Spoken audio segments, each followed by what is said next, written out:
Segundo livro de Samuel, capítulo 10. Davi vence os amonitas e os sírios. Algum tempo depois morreu o rei Naás, do país de Amon, e o seu filho Anum se tornou rei. E Davi disse: Eu serei bondoso com Anum, assim como Naás, o seu pai, foi bondoso comigo. Então enviou mensageiros a Anum para mostrar a sua amizade. Porém, quando os mensageiros chegaram à cidade de Rabá, as autoridades amonitas disseram ao seu rei: O senhor pensa que é em honra do seu pai que Davi enviou estes homens para mostrar amizade? É claro que não. Ele os mandou aqui como espiões, a fim de conhecerem a cidade para poderem destruí-la. Então Anum pegou os mensageiros de Davi, raspou um lado da barba deles, cortou as suas roupas até a altura das nádegas e os mandou embora. Quando Davi soube disso, enviou outros mensageiros para se encontrarem com eles, porque eles estavam muito envergonhados. Davi mandou-lhes dizer que ficassem na cidade de Jericó e que só voltassem quando as suas barbas tivessem crescido de novo. Os amonitas compreenderam que tinham feito de Davi um inimigo deles. Por isso contrataram 20.000 soldados sírios das cidades de Bet-Reob e Zoba. Também contrataram o rei da cidade de Maacá, com 1.000 homens e 12.000 homens da cidade de Tobi. Davi soube disso e enviou contra ele Joabe, com todos os melhores soldados do exército israelita. Os amonitas saíram e tomaram posição na entrada da cidade de Rabá, enquanto os outros, os sírios de Zoba e de Reob, e os homens de Tobi e Maacá, tomaram posição em campo aberto. Joabe viu que as tropas inimigas os atacariam pela frente e por trás. Então escolheu os melhores soldados de Israel e os colocou de frente para os sírios. Deixou o resto das suas tropas sob o comando do seu irmão Abissai, que as colocou de frente para os amonitas. E Joabe disse a Abissai: Se você perceber que os sírios estão me vencendo, venha me ajudar. E se os amonitas estiverem vencendo você, eu irei ajudá-lo. Seja corajoso. Vamos lutar com firmeza pelo nosso povo e pelas cidades do nosso Deus. E que seja feita a vontade de Deus, o Senhor. Então Joabe e os seus soldados avançaram para atacar, e os sírios fugiram. Os amonitas viram os sírios fugindo. Então também fugiram de Abissai e voltaram para dentro da cidade. E Joabe parou de lutar contra os amonitas e voltou para Jerusalém. Quando os sírios viram que tinham sido vencidos pelos israelitas, reuniram de novo todas as suas tropas. O rei Hadadezer mandou chamar os sírios que estavam no lado leste do rio Eufrates. Então eles foram até a cidade de Elã. Na frente deles ia Sobaque, o comandante do exército de Hadadezer. Quando Davi soube disso, reuniu as tropas israelitas, atravessou o rio Jordão e marchou para Elã. Lá os sírios tomaram posição de frente para os israelitas. A luta começou, e os israelitas fizeram os sírios fugir. Davi e os seus soldados mataram 700 soldados que guiavam carros de guerra e 40.000 cavaleiros sírios. Feriram também Sobaque, o comandante inimigo, que morreu ali no campo de batalha. Quando os reis que eram chefiados por Hadadezer viram que tinham sido vencidos pelos israelitas, fizeram paz com eles, ficando debaixo do seu poder. E os sírios ficaram com medo de ajudar de novo os amonitas. Segundo livro de Samuel, capítulo 11. Davi e Batseba. Na primavera seguinte, época do ano em que os reis costumavam sair para a guerra, Davi mandou que Joabe, os seus oficiais e o exército israelita fossem atacar os inimigos. Eles venceram os amonitas e cercaram a cidade de Rabá, mas Davi ficou em Jerusalém. Uma tarde Davi se levantou, depois de ter dormido um pouco, e foi passear no terraço do palácio. Dali viu uma mulher muito bonita tomando banho. Aí ele mandou que descobrissem quem era aquela mulher e soube que era Batseba, filha de Eliã e esposa de Urias, o heteu. Então Davi mandou que alguns mensageiros fossem buscá-la. Eles a trouxeram e Davi teve relações com ela. Batseba tinha justamente terminado o seu ritual mensal de purificação. Ela voltou para casa e depois descobriu que estava grávida e mandou um recado a Davi contando isso. Davi mandou então esta mensagem a Joabe: mande que Urias, o heteu, venha falar comigo. E Joabe obedeceu. Quando Urias chegou, Davi perguntou a ele se Joabe e as tropas estavam bem e como estava indo a guerra. Depois disse a Urias: vá para casa e descanse um pouco. Urias saiu e Davi mandou levar um presente à casa dele. Mas Urias não foi para casa. Em vez disso, dormiu no portão do palácio junto com os guardas do rei. Quando Davi soube que Urias não tinha ido para casa, perguntou-lhe: você acaba de voltar depois de ter ficado fora muito tempo. Por que não foi para casa? Urias respondeu: os homens de Israel e de Judá estão longe, na frente de batalha, e a arca da aliança está com eles. O meu comandante Joabe e os seus oficiais estão acampados ao ar livre. Como poderia eu ir para casa, comer e beber e dormir com a minha mulher? Juro por tudo o que é sagrado que nunca poderia fazer isso. Então Davi disse: fique aqui o resto do dia. Amanhã eu o mandarei de volta. E Urias ficou em Jerusalém naquele dia e no dia seguinte. Davi convidou-o para jantar e fez com que ele ficasse bêbado. Mesmo assim, Urias não foi para casa naquela noite. Em vez disso, dormiu no seu cobertor, no quarto da guarda do palácio. Na manhã seguinte, Davi escreveu uma carta a Joabe e a mandou por Urias. Davi escreveu o seguinte: ponha Urias na linha de frente, onde a luta é mais pesada.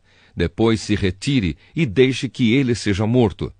Por isso, enquanto estava cercando a cidade, Joabe mandou Urias para um lugar onde sabia que o inimigo estava mais forte. As tropas inimigas saíram da cidade, lutaram contra as forças de Joabe e mataram alguns oficiais de Davi, e Urias também foi morto. Então Joabe mandou a Davi notícias da batalha. Ele disse ao mensageiro o seguinte: se depois de você contar ao rei tudo sobre a batalha, ele ficar zangado e perguntar: por que vocês chegaram tão perto da cidade para lutar com eles? Não viram que eles poderiam atirar flechas do alto da muralha? Vocês não lembram como Abimeleque, filho de Jerubbesete, foi morto? Foi na cidade de Tebes, onde uma mulher atirou de cima da muralha uma pedra de moinho e o matou. Então, por que vocês chegaram tão perto da muralha? Se o rei perguntar isso, responda: Urias, seu oficial, também foi morto. Então o mensageiro foi e disse a Davi o que Joabe tinha mandado. O mensageiro disse assim: os inimigos eram mais fortes do que nós e saíram para fora da cidade para lutar em campo aberto. Mas nós os forçamos a voltar para o portão da cidade. Então eles atiraram flechas do alto da muralha contra nós, e alguns dos seus oficiais foram mortos. E o seu oficial Urias também morreu. Davi respondeu ao mensageiro: anime Joabe e diga-lhe que não fique preocupado, pois numa batalha nunca se sabe quem vai morrer.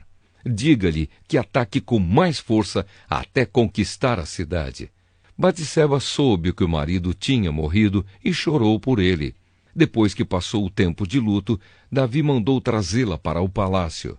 Ela se tornou sua esposa e lhe deu um filho, mas o Senhor não gostou do que Davi tinha feito.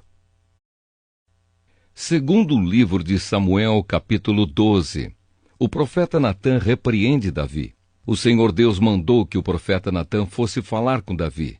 Natã foi e disse: havia 2 homens que viviam na mesma cidade. Um era rico e o outro era pobre. O rico possuía muito gado e ovelhas, enquanto que o pobre tinha somente uma ovelha que ele havia comprado. Ele cuidou dela e ela cresceu na sua casa junto com os filhos dele.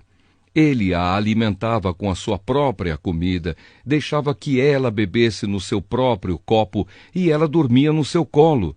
A ovelha era como uma filha para ele. Certo dia, um visitante chegou à casa do homem rico. Este não quis matar um dos seus próprios animais para preparar uma refeição para o visitante. Em vez disso, pegou a ovelha do homem pobre, matou-a e preparou com ela uma refeição para o seu hóspede. Então Davi ficou furioso com aquele homem e disse: Eu juro pelo Senhor, o Deus vivo, que o homem que fez isso deve ser morto. Ele deverá pagar 4 vezes o que tirou por ter feito uma coisa tão cruel. Então Natã disse a Davi: Esse homem é você. E é isto o que diz o Senhor, o Deus de Israel. Eu tornei você rei de Israel e o salvei de Saul. Eu lhe dei o reino e as mulheres dele. Tornei você rei de Israel e de Judá. E se isso não bastasse, eu lhe teria dado 2 vezes mais. Por que é que você desobedeceu aos meus mandamentos e fez essa coisa tão horrível? Você fez com que Urias, o heteu, fosse morto na batalha. Deixou que os amonitas o matassem e então ficou com a esposa dele. Portanto, por que você me desobedeceu e tomou a mulher de Urias? Sempre alguns dos seus descendentes morrerão de morte violenta. E também afirmo que farei uma pessoa da sua própria família causar a sua desgraça. Você verá isso quando eu tirar as suas esposas e as der a outro homem, e ele terá relações com elas em plena luz do dia. Você pecou escondido, em segredo, mas eu farei com que isso aconteça em plena luz do dia para todo o povo de Israel ver. Então Davi disse: Eu pequei contra Deus, o Senhor. Natã respondeu: O Senhor perdoou o seu pecado, você não morrerá.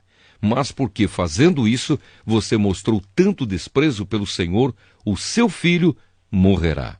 Aí Natã foi para casa. A morte do filho de Davi e Batseba. Então o Senhor fez com que o filho de Davi e da mulher de Urias ficasse muito doente. Davi orou a Deus para que a criança sarasse e não quis comer nada. Entrou no seu quarto e passou a noite inteira deitado no chão. Então os funcionários do palácio tentaram fazer Davi se levantar, mas ele não quis e não comeu nada com eles. Uma semana depois, a criança morreu e os funcionários ficaram com medo de dar a notícia a Davi. Eles disseram: Enquanto a criança estava viva, Davi não respondia quando falávamos com ele. Como vamos dizer a ele que a criança morreu? Ele poderá fazer alguma loucura. Quando Davi viu os oficiais cochichando uns com os outros, compreendeu que a criança havia morrido. Então perguntou: A criança morreu? Morreu, responderam eles. Então Davi se levantou do chão, tomou um banho, penteou os cabelos e trocou de roupa. Depois foi à casa de Deus, o Senhor, e o adorou. Quando voltou ao palácio, pediu comida e comeu logo o que lhe foi servido. Aí os seus oficiais disseram: Nós não entendemos isto. Enquanto o menino estava vivo, o Senhor chorou por ele e não comeu, mas logo que ele morreu, o Senhor se levantou e comeu. Sim, respondeu Davi. Enquanto o menino estava vivo, eu jejuei e chorei, porque o Senhor poderia ter pena de mim e não deixar que ele morresse. Mas agora que está morto, por que jejuar? Será que eu poderia fazê-lo viver novamente?